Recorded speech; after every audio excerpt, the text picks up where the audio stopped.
Este podcast é produzido pelo Correio Brasiliense. O Brasil, ele tem a responsabilidade internacional de não praticar um retrocesso na sua história. Nós tivemos, todos esses anos de Supremo Tribunal Federal, apenas 3 mulheres. De tantos ministros que foram nomeados, apenas 3. Hoje temos 2. O ideal é que tivéssemos ainda mais, né? É isso que é o ideal. O ideal é sim que tivéssemos uma ministra negra, que nunca aconteceu, que tivéssemos ministros negros também, porque houve Joaquim Barbosa, o ministro Joaquim Barbosa, tivemos outros 2 na história do Supremo Tribunal Federal, mas... Em 132 anos, né, de Supremo. Exatamente, então isso é o normal. Então nós fizemos essa carta ao presidente, e claro que sabemos e respeitamos, porque é uma decisão da presidência, mas nós precisamos nos apresentar e dizer, olha, isso está sobre o nosso olhar.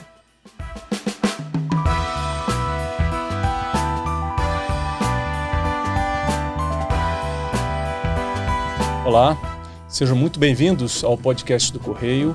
Hoje eu estou aqui com minha colega Ana Maria Campos e hoje estamos recebendo aqui, temos a honra de conversar com a doutora Bruna Rodrigues. Ela é juíza do Tribunal de Justiça do Ceará e ela está atuando também em um tema que está mobilizando a toda a magistratura, que é a questão da paridade de gênero no Poder Judiciário. Eu, em nome do Correio Brasiliense, queria lhe dar as boas-vindas, doutora Bruna, e já vou começar lhe perguntando por que esse movimento, essa discussão, esse debate é super importante. Olá, boa tarde, Carlos, boa tarde, Ana. Boa tarde. Que alegria e satisfação estar aqui para falar de uma causa tão nobre que é justamente o movimento da paridade de gênero no Poder Judiciário. É importante trazer que, enquanto o Poder Judiciário se move para falar de paridade de gênero, a preocupação não é só do Poder Judiciário. É uma preocupação de todos os poderes, na verdade, da sociedade como um todo. Mas, naturalmente, esse movimento nacional da paridade de gênero no Poder Judiciário, ele acaba por trazer efeitos reflexos para outras carreiras. Assim esperamos, né? E assim desejamos. Nós temos uma sociedade que ela é majoritariamente feminina, nós temos mais mulheres e nós temos mulheres negras, inclusive. Mas nas instâncias de poder nós temos a presença majoritária de homens. E isso não é um segredo, são dados, né, estatísticos do IBGE e do próprio CNJ, por ocasião das pesquisas que realizou com relação à matéria. O Poder Judiciário, a magistratura, ela é considerada uma carreira, assim, digamos, conservadora, né? Isso já muitas pessoas falam sobre isso, sobre esse perfil conservador da magistratura. Mas eu ouso até discordar em certo aspecto, porque o que o CNJ está propondo é algo inovador, é algo que é vanguardista, é uma política pública para trazer equidade de gênero que, como eu disse, precisa ser refletida em outras instâncias. Na medida em que eu tenho mais mulheres em instâncias de poder, e isso eu digo no segundo grau, por exemplo, no caso da magistratura, eu tenho uma multiplicidade de pensamentos, eu tenho agregado valores dessas mulheres também no momento do julgamento. É importante que numa sociedade da qual vivemos e na democracia, no Estado Democrático de Direito, que o Poder Judiciário ele seja plural como a sua sociedade é. Isso é de extrema importância, porque isso traz a legitimidade, uma maior legitimidade das suas ações.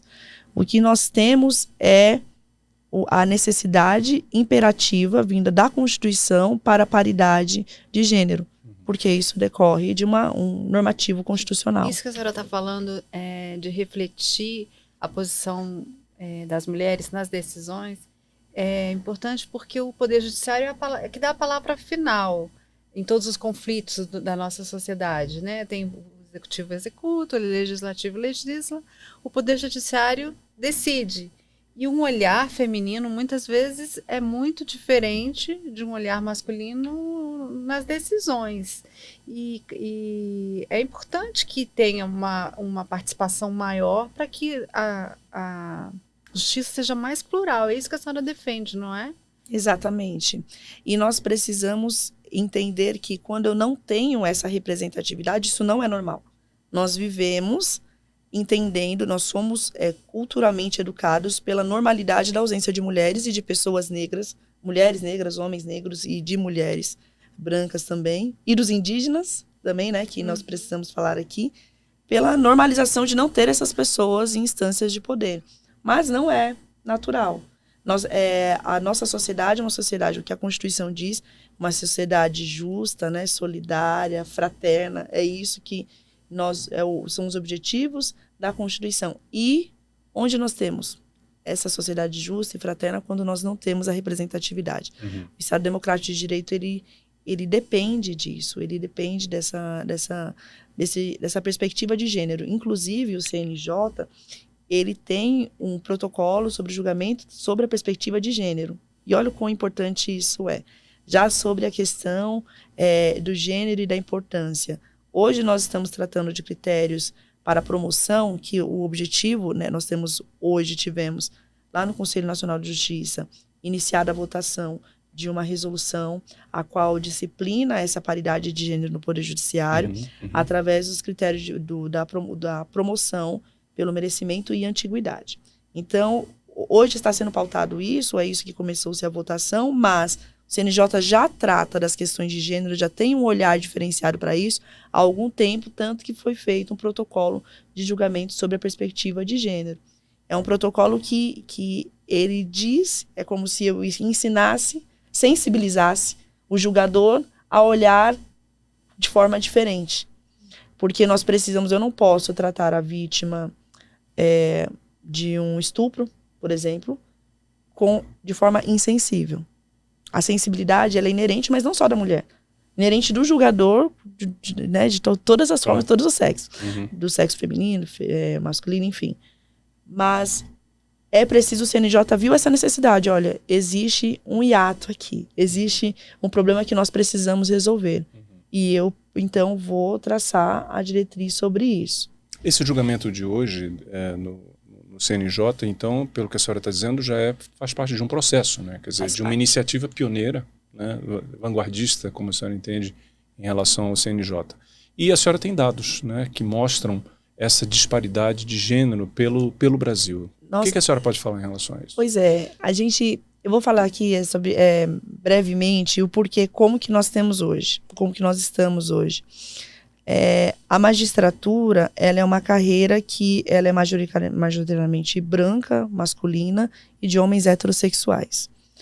Quando você chega no interior, né, e é uma carreira também que ela é muito interiorizada. Então você começa a carreira no interior e no interior você vai vindo para as cidades mais próximas à capital. Quando você começa a olhar para esses dados, como que inicialmente, no primeiro grau, existia uma participação feminina reduzida. Eu vou falar aqui, até rapidamente, sobre a história da primeira juíza do Brasil. Foi a Auri Moura Costa, foi lá no Ceará. A Auri ingressou na magistratura porque o nome dela era um nome que não dava para ter certeza que ela era mulher. Auri. Quando ela chegou lá e falaram, mas você é mulher. Ela falou, eu sou mulher. Mas ela já tinha sido tudo tão excelente, ela não colocou a opção do sexo. E ela foi aprovada, foi a primeira juíza. Então ela entrou porque ela não se intitulou como uma mulher. Por quê? Porque existia esse pensamento de que a mulher, e ainda existe, de que a mulher é voltada para os cuidados do lar, tão somente isso, uma área muito protetiva, né, e de cuidados. E isso trouxe uma inibição das mulheres participarem ativamente da sociedade.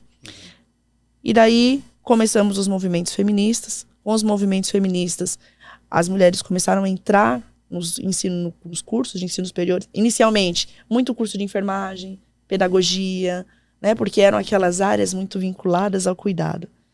E posteriormente, na medida que o movimento feminista ia crescendo, começaram também a romper esses paradigmas e entrar em faculdades como o curso de Direito, que é um curso, foi por muito tempo considerado, era masculino, né? Era muito masculino. E isso, num contexto histórico, é importante para nós entendermos o seguinte: o que eu tenho hoje no Poder Judiciário, as mulheres, eu tenho hoje um número de mulheres no Poder Judiciário, nós representamos cerca de Eu vou abrir aqui os dados para eu não correr o sem risco problema. É de pra isso passar mesmo. para vocês um dado Impreciso, equivocado, né? impreciso.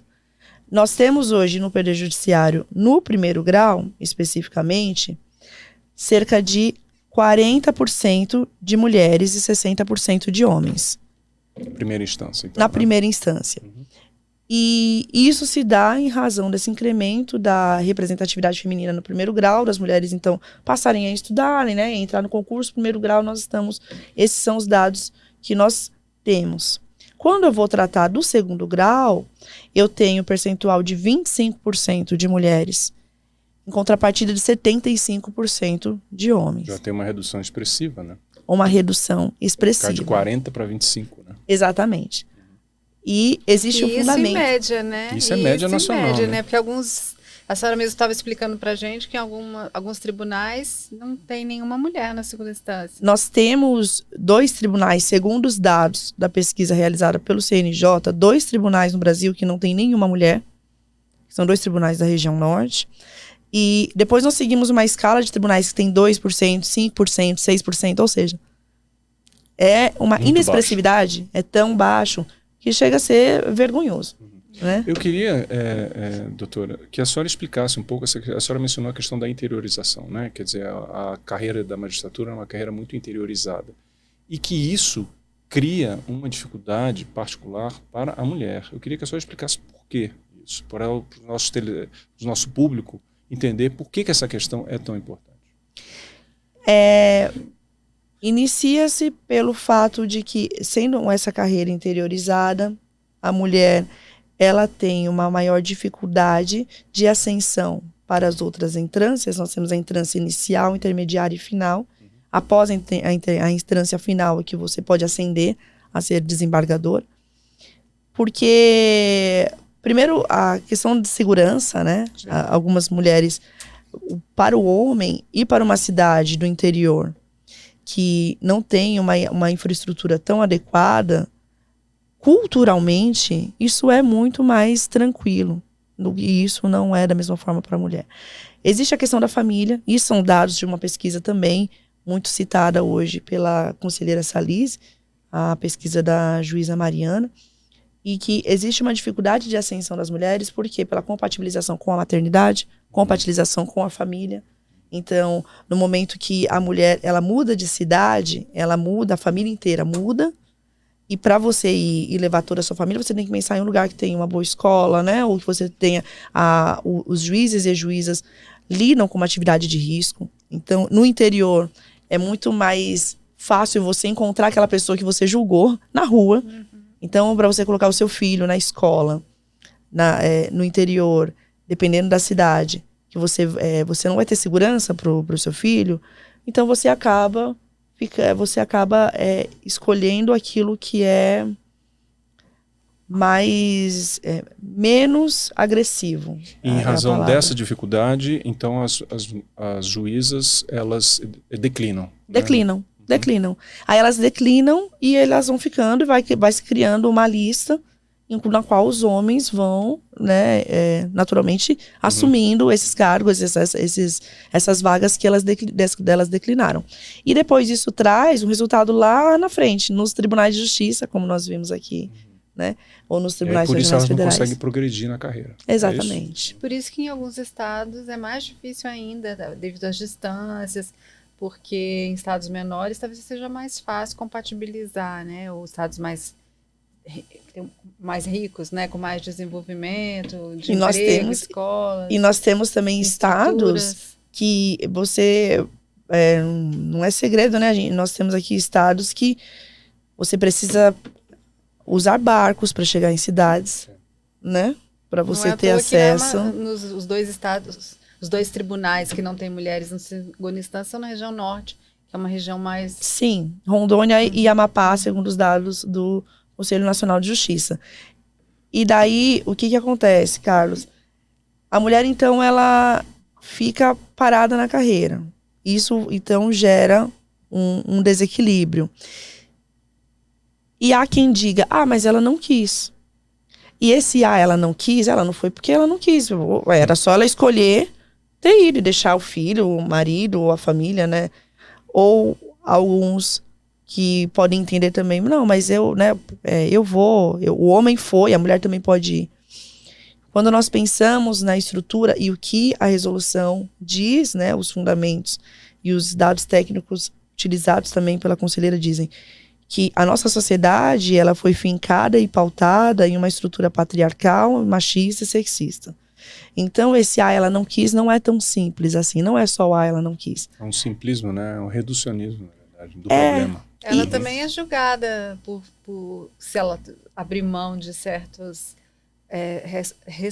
responsabilidades, né? Não é fácil para uma mulher falar, vou deixar os filhos e vou seguir minha carreira. Não é, e para a juíza, isso é algo muito sensível também, porque a sociedade está preparada para lidar com a esposa do juiz acompanhando ele. E isso sempre aconteceu e as pessoas não questionam. Mas a sociedade não está preparada para lidar com o marido da juíza seguindo ela. A visão é diferente, né? E essa visão diferente, todas as consequências que trazem para as carreiras das magistradas acaba redundando nessa subrepresentatividade nos tribunais de segunda instância. Então, como a senhora estava descrevendo, quer dizer, vem o momento da magistrada escolher ir para o interior.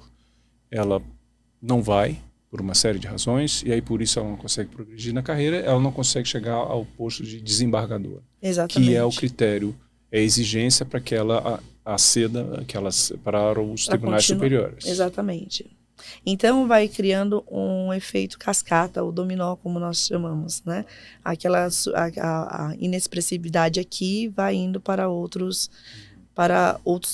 instâncias. E o que é interessante? Vamos esperar, né? Alguns falam, vamos esperar que uma hora vai equalizar. Quantos anos nós vamos esperar? E aí a gente pega, por exemplo, o STJ, né? Que forma toda a jurisprudência do país nas decisões que não são constitucionais, né? Que são infraconstitucionais.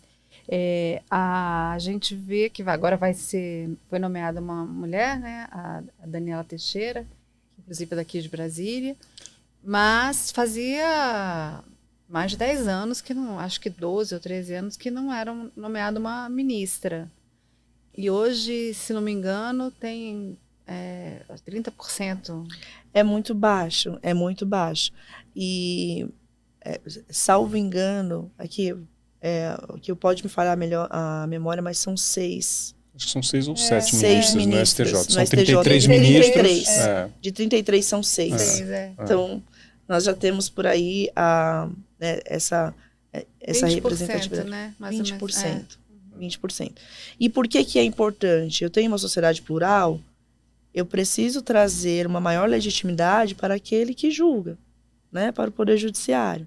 Essa maior legitimidade através dessa equalização, através dessa representatividade em todas as instâncias de poder. A magistratura, então, ela, como eu disse inicialmente, por meio dessa resolução, a tentativa desse pontapé inicial, né, que vai depender ali da análise do Conselho Nacional de Justiça, mas não se trata o que nós estamos analisando aqui, se formos ver a questão de fundo, não é sobre juiz ou juíza, é sobre o Estado Democrático de Direito e sobre a República Federativa do Brasil. Os juízes e juízas, né? Nós somos aqui finitos, nós temos um tempo para estar aqui, eu vou me embora, cada um de nós, a única certeza que nós temos é da morte.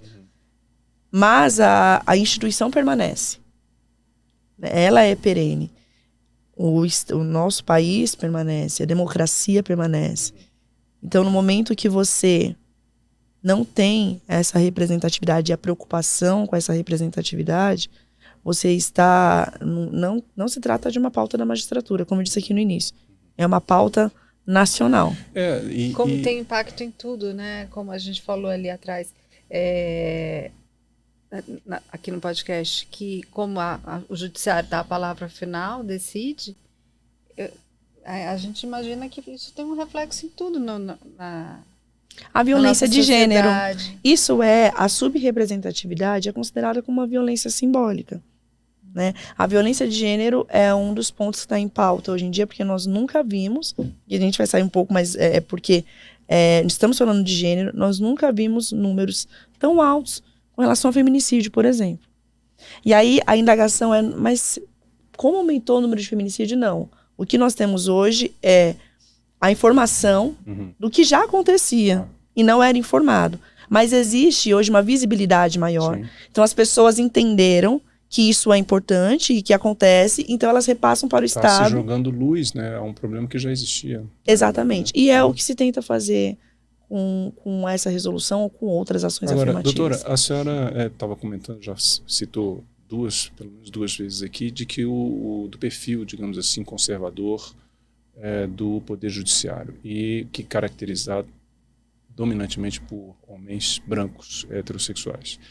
O interessante nessa discussão sobre a resolução que está sendo analisada pelo CNJ é a reação também. Existe uma reação visível e muito forte em relação a essa proposta, a essa discussão. Como é que a senhora está vendo esse movimento contrário, digamos assim?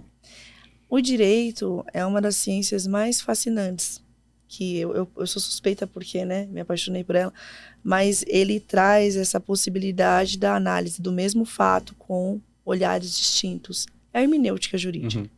Então, sobre o mesmo artigo, sobre o mesmo fundamento jurídico, cada intérprete vai ter a sua análise e o seu posicionamento. O que está acontecendo agora é isso. E isso é natural. É natural existir essa diferença.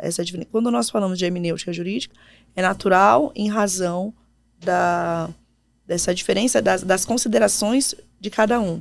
E olha a importância, então, mais uma vez, da pluralidade. Porque você leva, sim, as suas vivências, suas experiências, aquilo que você culturalmente foi ensinado, para o momento de você fazer análise do caso que é posto sob a sua apreciação. Isso acontece, está acontecendo agora. Então, essas pessoas que têm um posicionamento, seja a favor da resolução, ou seja contra a resolução, elas estão externando aquilo que elas culturalmente foram ensinadas. Esse é o ponto, um dos pontos que é muito importante. Doutora Bruna, a gente vê muitos casos de muitos processos julgados por mulheres juízas que são bem rigorosas, principalmente relacionados a malversação de recursos, corrupção. A gente vê aqui no Distrito Federal, por exemplo, a gente acompanha muito, né, pela cobertura aqui do Correio Brasiliense, e as juízas, em geral, são rigorosas, são rígidas e também muito sensíveis em temas humanos. Esse é um perfil feminino mesmo ou a gente não pode generalizar? Eu acho que não pode generalizar, mas a mulher, nós sabemos, né? Ana, desculpe, cara, né? Eu sou minoria, não é mesmo? É, minoria aqui. A mulher, ela é diferenciada, né? A mulher, ela tem o que é além, é o sexto sentido, né? Meu pai fala que não é nem o sexto, sétimo, oitavo, que a mulher tem todos os sentidos possíveis. Nós temos, eu acredito que a mulher, eu sou juíza de vara criminal. E alguns advogados chegavam a falar para mim assim, doutora, Deus me livre, eu não quero que meu cliente seja julgado pela senhora, não. Eu vou entrar com recurso, eu vou esperar para trocar de juiz, porque a senhora, sua mão é muito pesada. Eu olhava para ele assim, é mesmo? Aqui, né, um caso, como eu posso falar isso, respeitando o Código de Ética da Magistratura, sobre casos que demandam uma resposta grave. E que a mulher, ela não tem medo de dar essa resposta grave. Parece até, né, um pouco antagônico, dizem, né? A mulher é o sexo frágil, mas a mulher, ela é muito corajosa. E ela se atenta realmente aos detalhes. Então, eu acredito que essa percepção mais afinada, né, mais acurada da mulher aos detalhes, pode trazer essa impressão de sentenças mais rígidas, né, e... enfim, de pensamentos como esse, eu já escutei algumas vezes. As minhas amigas juízas, elas realmente são mais bravas mesmo do que os amigos. Acho que faz sentido. A senhora estava comentando de que esse movimento, essa discussão sobre a paridade de gênero no judiciário, ele é importante e porque ele ele se coloca, se contrapõe a essa ideia de que não, essa ideia da evolução, né? De que não, isso aí vai se resolvendo naturalmente e tudo mais. Quando a gente sabe, por exemplo, quando eu estou citando exemplos que não dizem nem respeito só ao judiciário, mas, por exemplo, a questão do apartheid. Né? Nós sabemos que não foi algo definido de forma pacífica, algo que se resolveu, né, naturalmente. Houve uma intervenção, movimento, resistência, conflito, prisões, mortes. A mesma coisa nos Estados Unidos também, em relação aos movimentos sociais a partir dos anos 1960. Quer dizer, a senhora diria que esse argumento de não intervenção, de que a coisa vai se resolver naturalmente, ele não se sustenta? É preciso ter uma intervenção? Isso justificaria essa ação no âmbito do CNJ? Agora eu vou falar aqui, Conceição Evaristo, que é uma importante filósofa, ela fala sobre a escrevivência. Escrevivência é uma metodologia que ela utilizou para falar: eu não estou escrevendo tão somente escrevendo, eu estou escrevendo o que eu estou vivendo. E aqui eu vou usar da escrevivência dela. E digo como uma mulher negra, como juíza e daquela que tem legitimidade então para falar sobre o assunto. Sem um movimento, o direito não nasce dos lírios, né? Nós ouvimos isso na faculdade. Ele decorre de lutas sociais. Nós precisamos de movimentos sociais, essa mudança da sociedade, essa sinergia para trazer a evolução do próprio direito. Sem esse movimento, Carlos, eu imagino que nós possamos alcançar algo em muitíssimos anos. É preciso a intervenção. Eu pesquiso na área, eu sou mestra em políticas públicas pela Universidade Estadual do Ceará, e justamente sobre a subrepresentatividade de mulheres negras no STF. E eu vi que é preciso um movimento para a mudança, porque se não houver movimento, tudo vai permanecer como está. Existe aquilo que se chama dos privilégios, né? E o privilégio, quando nós falamos de uma sociedade que nasceu de uma prática da escravidão ou do machismo, e o privilégio que existe hoje de estar na situação de conforto e não querer mudar. Então, deixe como está, mas eu estou na minha situação de conforto. Deixe como está, e se levar 100 anos, 200 anos, não tem problema. Uma hora vai mudar, uma hora vai acontecer. Isso é o pensamento de muitos. Mas não é o que a Constituição Federal diz. A nossa Constituição não diz isso. Ela diz claramente que é objetivo da República construir uma sociedade que seja livre, que haja redução da desigualdade social. Então, isso não é uma mera palavra escrita, é um comando constitucional. Eu acredito que, independente do que vá acontecer no Conselho Nacional de Justiça com relação a essa resolução, a decisão que os conselheiros terão, o movimento por si só já foi muito importante e é importante para jogar, né, luzes e colocar no debate. Isso não pode continuar como está. Também para abrir a mente das pessoas. As Exato. pessoas talvez não estejam enxergando essa deficiência do judiciário, né? É o que chamamos do machismo estrutural, do racismo estrutural. Então, é normal eu não ver, eu por exemplo, ter apenas 6 mulheres no STJ. É normal? Não é normal. É como o Supremo, tá? A senhora também participa do movimento que defende que a sucessão da ministra Rosa Weber ocorra com a nomeação de uma outra ministra, uma mulher. Porque hoje são 2 no plenário, a ministra Rosa Weber e a ministra Carmen Lúcia, e os nomes que estão sendo, que a gente ouve, que estão sendo cotados, são todos masculinos, né? São homens. Quando uma menina olha para o Supremo e vê que tem poucas mulheres, isso não tira um pouco da disposição de lutar para chegar? A representatividade é importante, a representatividade é muito importante.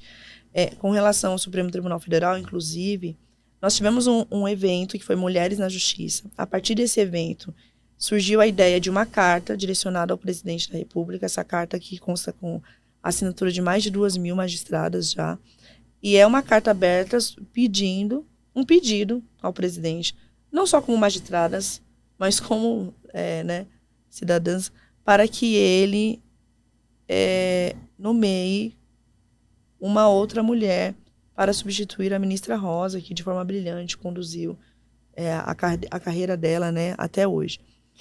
É um ato privativo do presidente da República, a nomeação de uma mulher, né, a nomeação de um novo ministro ao Supremo Tribunal Federal. Nós estamos falando de modelos diferentes de investidura, porque aqui eu tenho o ato privativo do presidente, que depois se submete ao Senado e depende de uma análise, por muitas vezes, política. É uma decisão, né, política, isso, a doutrina traz isso com muita tranquilidade. Mas o Brasil, ele tem a responsabilidade internacional de não praticar um retrocesso na sua história.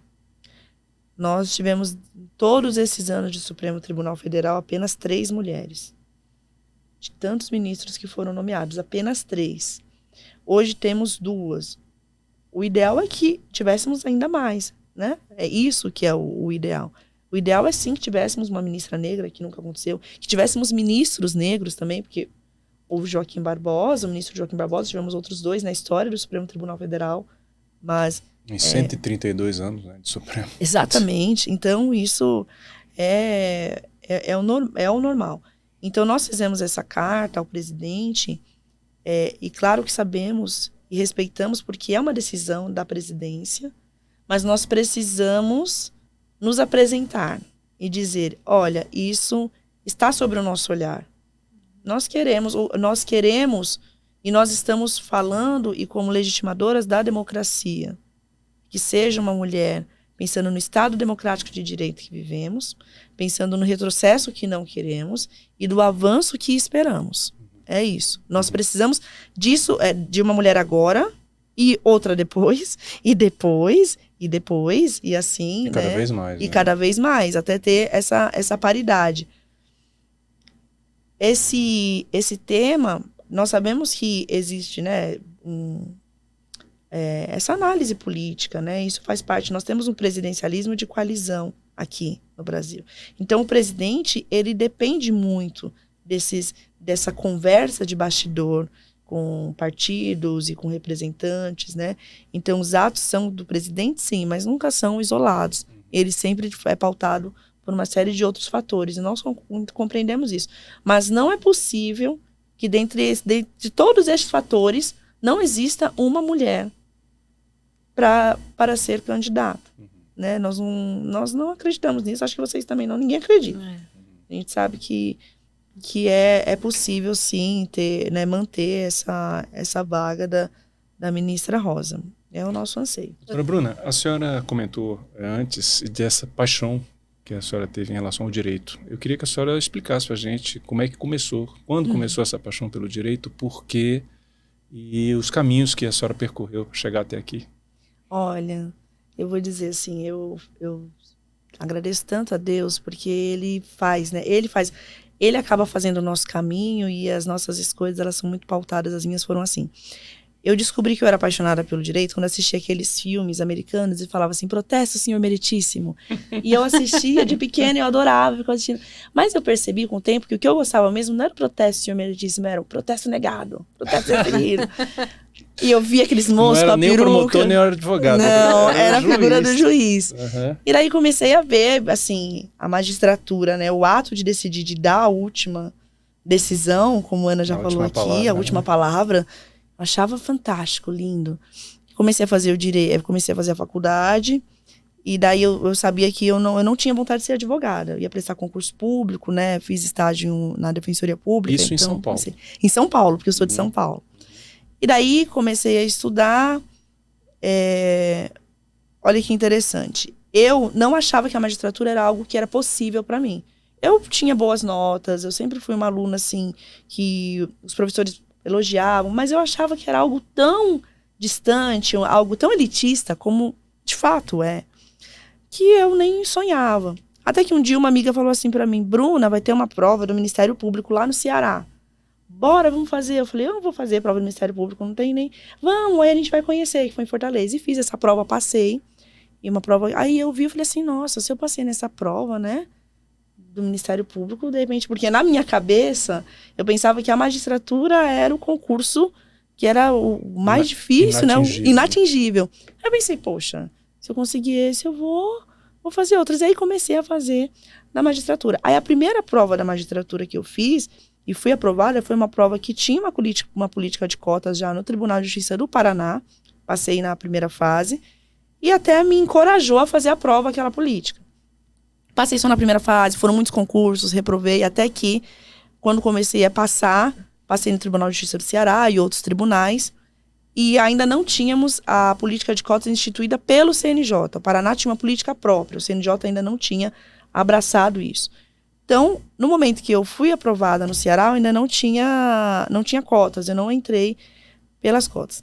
E daí, Carlos, pois bem, passei na prova da magistratura do Ceará. Meu pai é colocador de papel de parede, a minha mãe é professora da rede pública.